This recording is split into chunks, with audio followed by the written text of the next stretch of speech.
In this presentation, we are going to learn about a new term called acceleration. As I refer to this term or the word acceleration, what comes to your mind? Immediately, you may think of a car or a vehicle moving at a very high speed.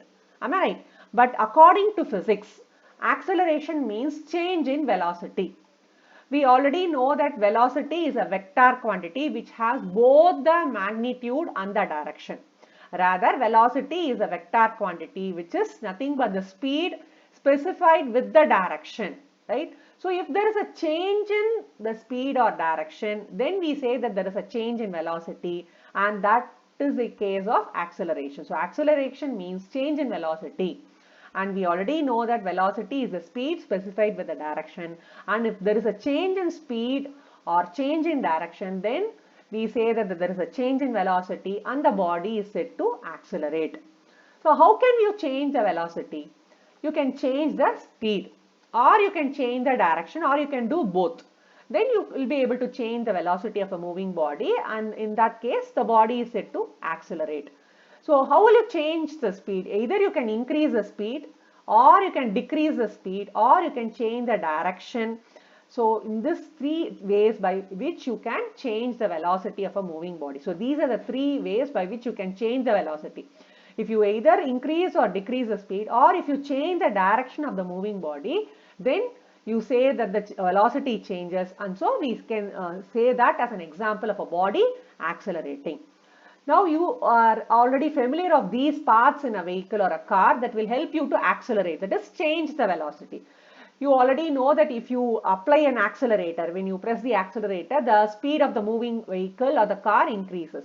And when you apply a brake, the speed of the car decreases. So you can increase or decrease the speed by applying these two, right? Similarly, when you use a steering wheel in a vehicle, the direction can be changed. So if you use a brake, accelerator or a steering wheel, then you can accelerate a car, right? So now we will discuss with few more examples, and you will tell me whether their body is accelerating or not, right?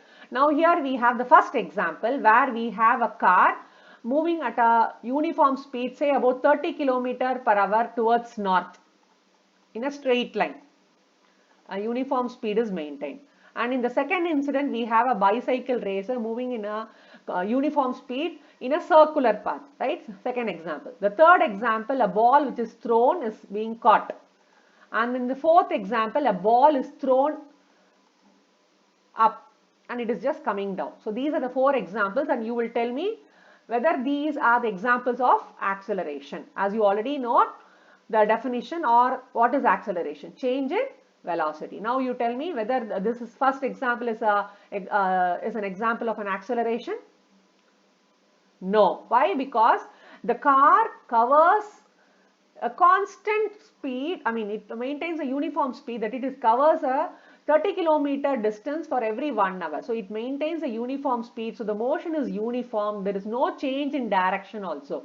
So since there is no change in the speed and direction, the body is not accelerating. But whereas in the second incident, the bicycle racer, though he maintains the same speed, the direction of the body or the cyclist is changed as he takes a circular motion. Since the direction changes, so the body is accelerating. Though the speed is constant, the cycler, the racer moves in a circular path. Since the direction changes, we say this is an example of a body accelerating.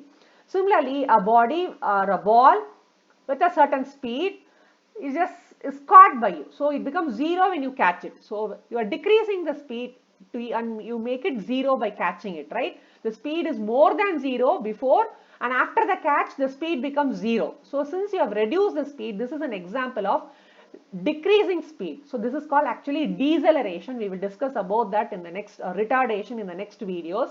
So this is again there is a change in the speed, that is decrease in speed. So this is also an example of acceleration, or rather deceleration. Similarly, in this fourth example, where a ball is thrown high, so the speed decreases when it is thrown above due to gravitational pull of the earth, and at certain point when it reaches a certain height, the speed becomes zero. Again it is increasing, the speed increases when it comes to the ground, when it falls down. It is again because of the gravitational force, the speed increases. So we have both the incidents here. There is a change in speed. First the speed decreases and then there is an increase in the speed, both due to gravity, and also there is a change in the direction as the ball goes up and then down. So we have both the cases here. So this is also an example of deceleration, acceleration and change in direction. So all these three are examples except the first one where there is a uniform motion.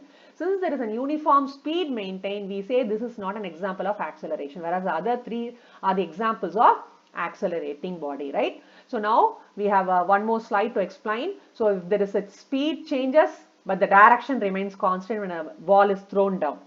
Here on the merry-go-round, though there is a uniform circular motion maintained with the same speed, the direction changes as the body moves in a circular path. So there is a change in direction. In the third example, when a ball is thrown, there is both the change in speed. The speed decreases and then increases. And also the direction changes. So we have the three cases, three incidents where there is a body accelerating. Hope you have a better idea. So when will you say that the body is accelerating? When there is a change in velocity, that is when there is an increase in speed, when there is a decrease in speed, or if there is a change in direction, then we say that there is a change in velocity, and so we can say that the body is accelerating. So just check the spelling.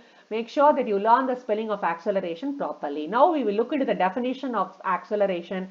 Acceleration is a rate of change in velocity. Rather than calling it a speed, it is more specific to say that it is a rate of change in velocity.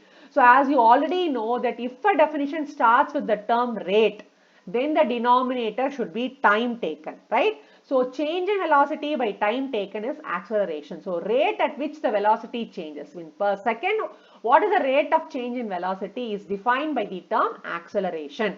So the change in velocity is given by v minus u. A is acceleration, v is the final velocity and u is the initial velocity. So change in velocity is v minus u divided by the time taken for the change will give you the acceleration. So learn the definition. Acceleration is a rate of change in velocity. The formula is change in velocity by time taken, that is v minus u by t. So we will discuss with few more examples in the next videos. Thank you.